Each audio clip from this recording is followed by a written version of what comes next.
Audiobook Espírita Jesus no Lar, pelo Espírito Neio Lúcio. Capítulo 23. Os mensageiros distraídos. Os ouvintes do culto da Boa Nova discorriam sobre as polêmicas que se travavam incessantemente em torno da fé no círculo do farisaísmo de várias escolas, quando Cristo, dentro da profunda simplicidade que lhe era característica, narrou tolerante. Um grande senhor recebeu alarmantes notícias de um vasto agrupamento de servos em zona distante da sede do seu governo, que se viam fustigados por febre maligna, e desejoso de socorrer os tutelados que sofriam na região remota de seus domínios, enviou-lhes mensageiro de confiança, conduzindo remédios adequados à situação e providências alusivas ao reajustamento geral. Os emissários saíram do palácio com grandes promessas de trabalho, segurança e eficiência na missão. Todavia, assim que se viram fora das portas do Senhor, começaram a rixa pelas escolhas dos caminhos. Uns reclamavam o atalho, outros a planície sem espinheiros, e outros ainda pediam a passagem através dos montes. Longos dias perderam na disputa, até que o grupo se desuniu, cada falange atendendo aos próprios caprichos, com absoluto esquecimento do objetivo fundamental. As dificuldades, porém, não foram solucionadas com decisão. Criados roteiros diferentes, como que se dilataram os conflitos. Reduzidas agora numericamente, as expedições sofreram com maior rigor os golpes esterilizantes das opiniões pessoais. Os viajantes não cuidavam senão de inventar novos motivos para o atrito inútil. Entre os que marchavam pelo trilho mais curto, pela vargem e pela serra, lavraram discussões improdutivas, contundentes e intermináveis. Dias e noites preciosos eram despendidos em comentários ruídos sobre a febre, sobre a condição dos enfermos ou as paisagens em torno. Horas difíceis de amargura e desarmonia, de momento a momento, interrompiam a viagem, sendo a muito custo evitado as cenas de pugilato e homicídio. Surgiam as contendas a propósito de mínimas questões, com pleno desperdício da oportunidade, e em razão disso, tanto se atrasaram os viajores do atalho quanto os da planície e do monte, uma vez que se encontraram no vale da peste a um só tempo, com enorme e irremediável desapontamento para todos, porquanto a míngua do prometido recurso não sobrara nenhum doente vivo na carne. A morte devorara-os uns a um, enquanto os mensageiros discutidores mataram o tempo através da viagem. O mestre fixou nos aprendizes o olhar muito lúcido e aduziu. Neste símbolo, temos o mundo atacado pela peste da maldade e da descrença, e vemos o retrato dos portadores da medicação celeste, que são os religiosos de todas as matizes, que falam na terra em nome do Pai. Os homens iluminados pela sabedoria da fé, entretanto, apesar de haverem recebido valiosos recursos do céu, para os que sofrem e choram, em consequência da ignorância e da aflição dominantes no mundo, olvidam as obrigações que lhe assinalam a vida e, sobretudo, os próprios caprichos aos propósitos do Supremo Senhor. Se desmandam em desvarios verbais de toda espécie. Enquanto alimentam um distúrbio, levianos e distraídos, os necessitados de luz e socorro, desfalecem à falta da existência, da assistência e dedicação. E afagando uma das crianças presentes, qual se concentrasse todas as esperanças no sublime futuro, finalizou. A discussão, por mais proveitosa, nunca deve distrair-nos do serviço que o Senhor nos deu a fazer.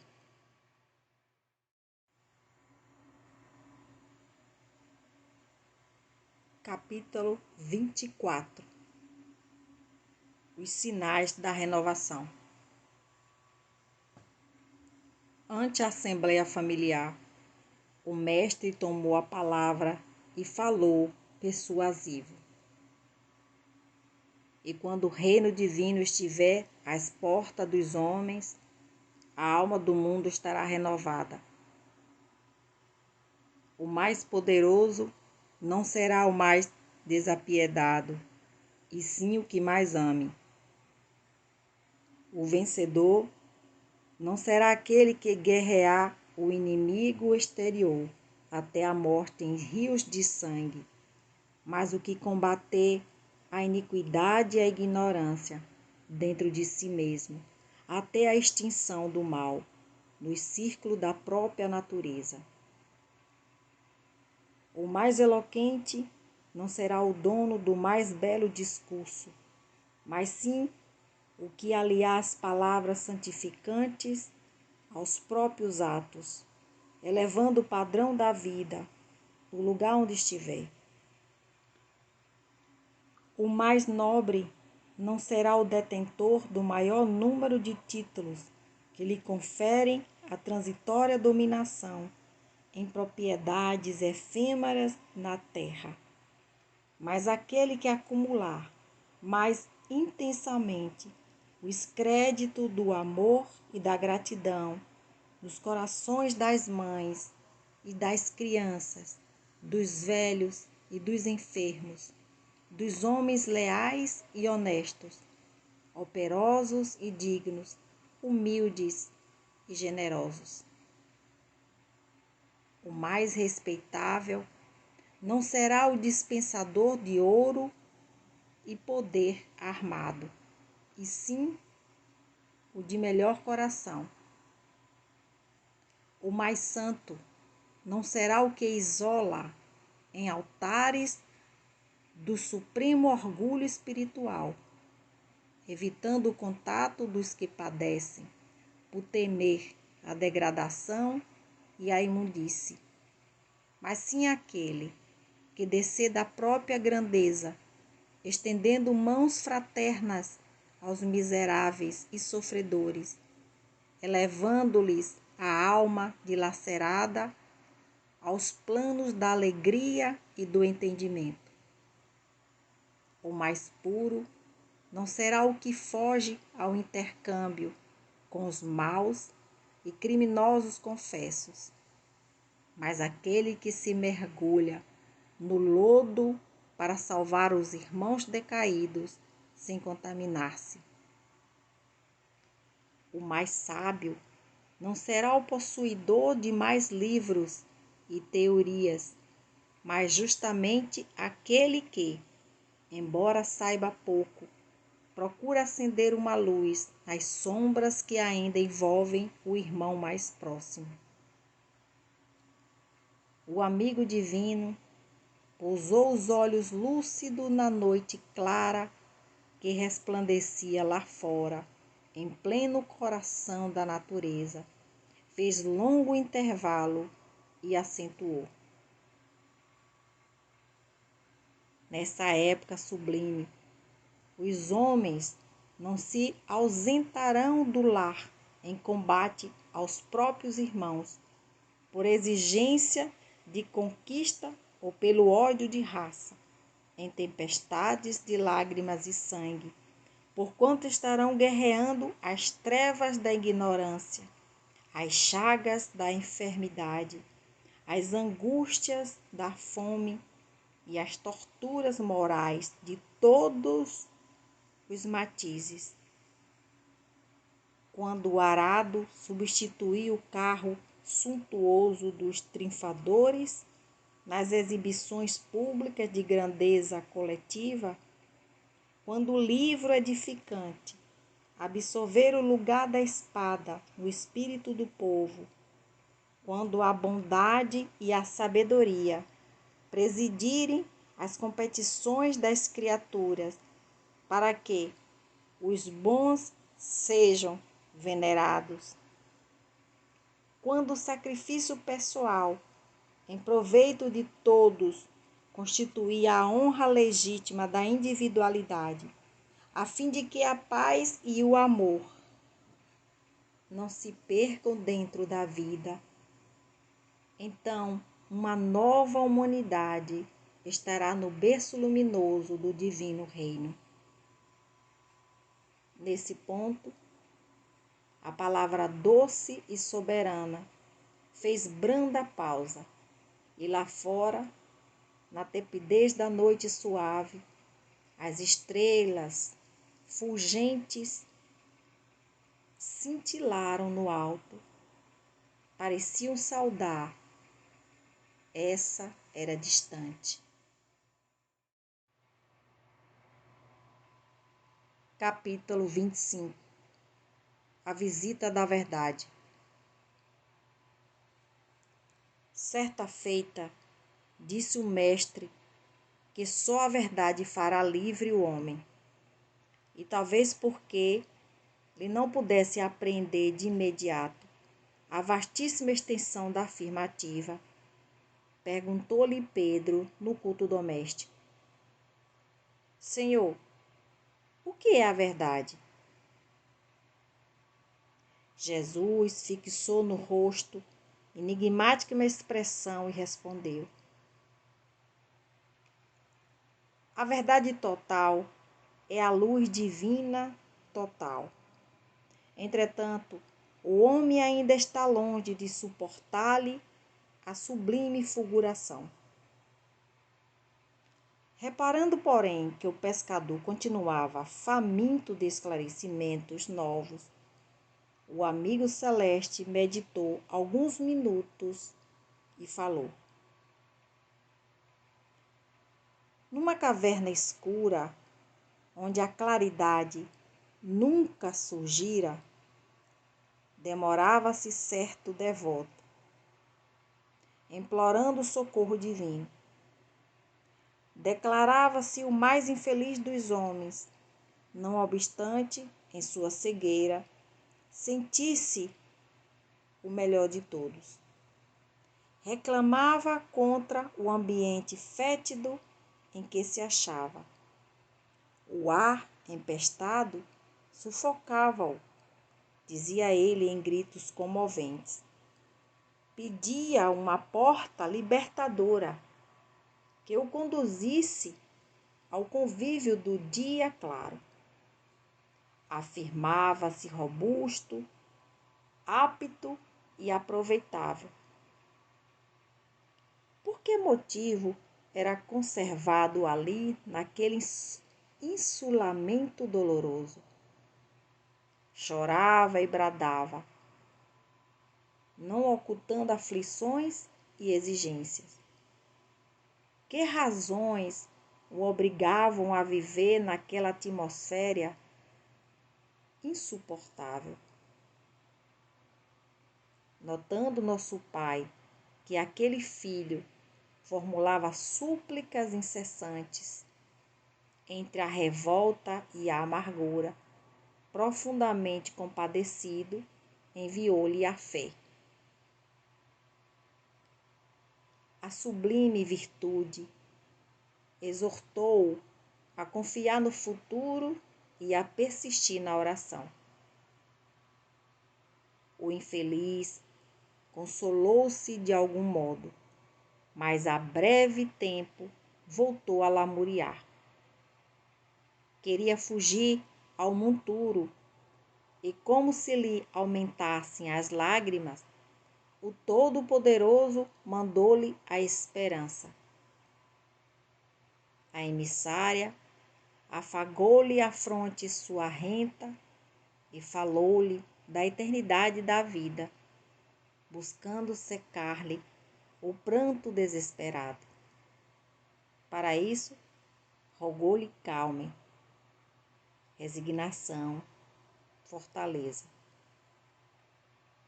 O pobre pareceu melhorar, mas, descorridas algumas horas, retornou à lamentação. Não podia respirar, clamava em desalento. Condoído, determinou o Senhor que a caridade o procurasse. A nova mensageira acariciou-o e alimentou, endereçando-lhes palavras de carinho, qual se lhe fora abnegada mãe. Todavia, porque o mísero prosseguisse gritando, revoltado, o pai compassivo enviou-lhe a verdade. Quando a portadora de esclarecimento se fez sentir na forma de uma grande luz, o infortunado então viu-se tal qual era e apavorou-se. Seu corpo era um conjunto monstruoso de chagas postulentas da cabeça aos pés, e agora percebia espantado que ele mesmo era o autor da atmosfera intolerável em que vivia. O pobre tremeu, cambaleante, e notando que a verdade serena lhe abria a porta da libertação, horrorizou-se de si mesmo. Sem coragem de cogitar da própria cura, longe de encarar a visitadora frente a frente para aprender a limpar-se e a purificar-se, fugiu espavorido em busca de outra furna onde conseguisse esconder a própria miséria que só então reconhecia. O mestre fez longa pausa e terminou. Assim ocorre com a maioria dos homens perante a realidade. Sente-se com direito à recepção de todas as bênçãos do Eterno e gritam fortemente, implorando a ajuda celestial. Enquanto amparados pela fé, pela esperança ou pela caridade, consolam-se, desconsolam-se, creem e descreem, tímidos, irritadiços e hesitantes. Todavia, quando a verdade brilha diante deles, revelam-lhes a condição em que se encontram. Costumam fugir apressados em busca de esconderijos tenebrosos, dentro dos quais possam cultivar a ilusão.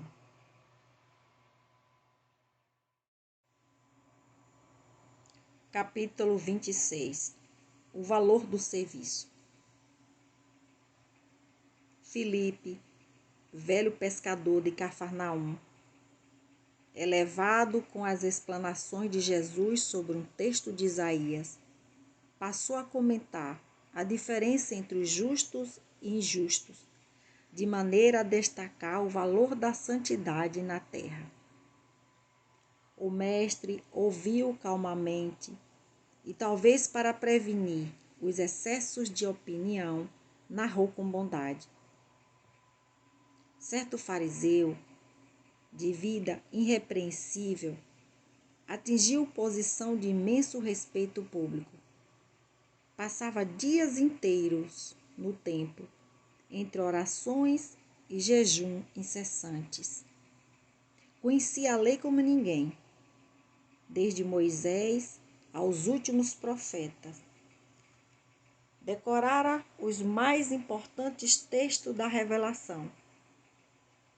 Se passava nas ruas, era tão grande a estima de que se fizera credor que as próprias crianças se curvavam reverentes. Consagrara-se ao Santo dos Santos e fazia a vida perfeita entre os pecadores da época. Alimentava-se frugalmente, vestia túnica sem mancha e abstinha-se de falar com toda pessoa considerada impura.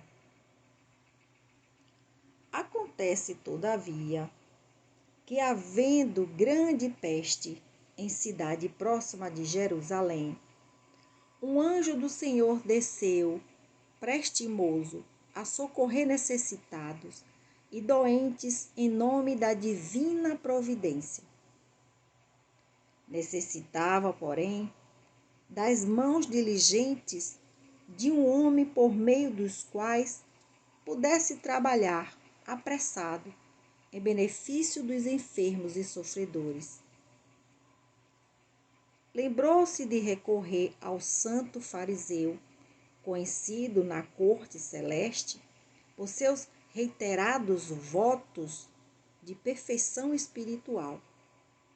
Mas o devoto se achava tão profundamente mergulhado em suas contemplações de pureza que, se não lhe sobrava o mínimo espaço interior para entender qualquer pensamento de socorro às vítimas da epidemia. Como cooperar com o emissário divino nesse setor se evitava o menor contato com o mundo vulgar, classificado em sua mente como vale da imundície? O anjo insistia no chamamento. Contudo, a peste era exigente e não admitia delongas. O mensageiro afastou-se e recorreu a outras pessoas amantes da lei. Nenhuma, entretanto, se julgava habilitada a contribuir. Ninguém desejava arriscar-se. Instalado pelas reclamações do serviço, o enviado de cima encontrou um antigo criminoso que mantinha o propósito de regenerar-se. Por meio dos fios invisíveis do pensamento, convidou-o a segui-lo, e o velho ladrão, sinceramente transformado, não hesitou. Obedeceu ao doce constrangimento e voltou-se sem demora, com a espontaneidade da cooperação robusta e legítima ao ministério do socorro e da salvação. Enterrou cadáveres insepultos, improvisou remédios adequados à situação, semeou o bom ânimo, aliviou os aflitos, renovou a coragem dos enfermos, libertou inúmeras criancinhas ameaçadas pelo mal, criou serviços de consolação e esperança, e com isso conquistou sólidas amizades no céu, adiantando-se de surpreendente maneira no caminho do paraíso. Os presentes registraram uma pequena história entre a admiração e o desapontamento. E porque ninguém interferisse, o Senhor comentou em seguida, a longo intervalo. A virtude é sempre grande e venerável, mas não há de cristalizar-se à maneira de joia rara, sem proveito. Se o amor cobre a multidão dos pecados, o serviço santificante que nele se inspira pode dar aos pecadores convertidos ao bem a companhia dos anjos, antes que os justos ociosos possam desfrutar o celeste convívio. E reparando que os ouvintes se retraíam no grande silêncio, o Senhor encerrou o culto doméstico da boa-fé, a fim de que o repouso trouxesse aos companheiros multiplicadas bênçãos de paz e meditação sob o firmamento pontilhado de luz. Capítulo 27. O dom esquecido. Centralizara-se geral atenção em torno de curiosa palestra referente aos dons com que o céu aquinhoava as almas na terra, quando o Senhor comentou paciente: existia um homem banhado pela graça do merecimento, que recebeu do alto a permissão de abeirar-se do anjo dispensador dos dons divinos que florescem no mundo. Ante o ministro celeste, o mortal venturoso pediu a bênção da mocidade. Recebeu a concessão, mas em breve reconheceu que a juventude poderia ser força e beleza, mas também era inexperiência e fragilidade espiritual. E já desinteressado, voltou ao doador sublime e solicitou-lhe a riqueza.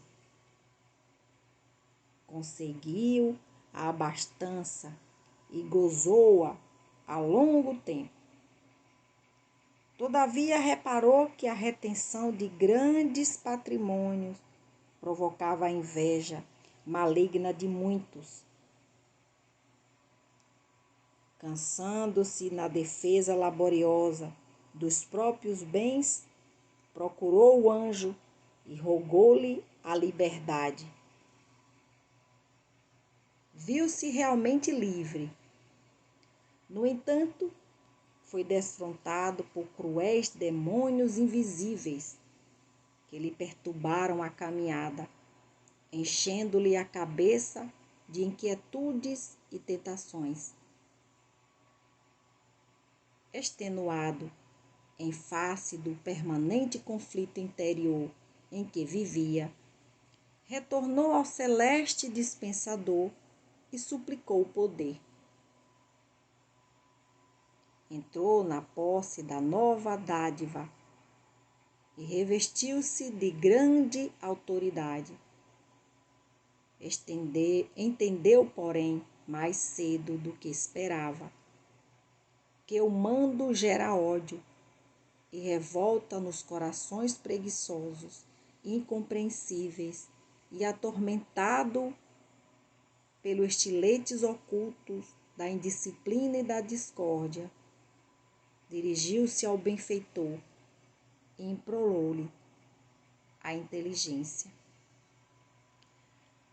Todavia, na condição de cientista e homem de letras, perdeu o resto de paz que desfrutava. Compreendeu depressa que não lhe era possível semear a realidade de acordo com seus desejos, para não ser vítima da reação destruidora dos próprios beneficiados. Era compelido a colocar um grão de verdade entre 1000 flores de fantasia passageiras e, longe de acomodar-se à situação, tornou à presença do anjo e pediu-lhe o matrimônio feliz. Satisfeito em seu novo desígnio, reconfortou-se em milagroso ninho doméstico, estabelecendo grandiosa família. Mas um dia apareceu a morte e roubou-lhe a companheira. Angustiado pela viuvez, procurou o ministro do Eterno e, afirmando que se equivocara mais uma vez, suplicou-lhe a graça da saúde. Recebeu a concessão. Entretanto, logo que se escoaram alguns anos, surgiu a velhice e desfigurou-lhe o corpo, desgastando e enrugando sem compaixão.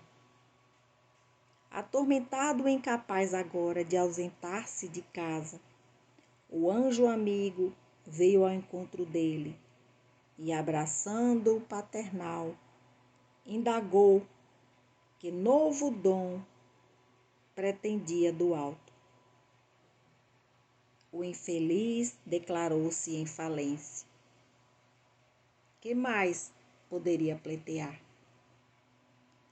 Foi então que o glorioso mensageiro lhe explicou que ele, o candidato à felicidade, se esquecera do maior de todos os dons que pode sustentar um homem no mundo, o dom da coragem, que produz entusiasmo e bom ânimo para o serviço indispensável de cada dia.